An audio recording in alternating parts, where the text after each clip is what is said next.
Добър вечер и с прогнозата за времето по TV7. Утре над Западна и Централна България ще бъде предимно слънчево, а над Източна ще има разкъсана облачност. След обед над планините ще се развиват купести облаци. Вятърът ще е доумерен от изток.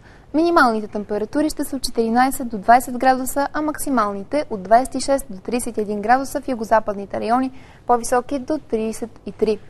По Черноморието ще остане ветровито с разкъсана облачност, по-значителна в следобедните часове. Температурата на въздуха ще достига до 26-28 градуса, а на морската вода от 24 градуса по северното крайбрежие до 25 по южното. Морето ще е бурно с вълнение 4-5 бала.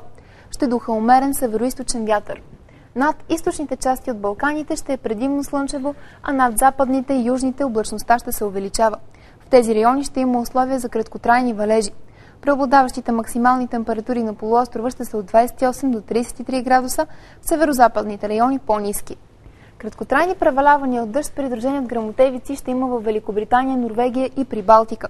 Над останалата част от Европа ще има повече слънце. В западните части на Европа максималните температури ще са под 20 градуса. В североизточните райони ще бъде сравнително топло с максимални стойности от 24 до 29 градуса. По Средиземноморието ще е най-топло с максимални стойности от 28 до 33 градуса. Ето какво ще бъде и времето през следващите няколко дни. В понеделник вятърът ще отслабне. Повече облаци ще има над източните райони. Максималните температури ще са от 27 до 32 градуса. Във вторник ще е предимно слънчево. Над Западна България след обедните часове облаците ще се увеличават. В сряда денят ще започне със слънце, а след обед над планините от Западна България ще превали. Максималните температури ще са от 29 до 34 градуса. В четвъртък превалявания се очакват в североизточните райони и в планините. Максималните температури ще са от 30 до 35 градуса.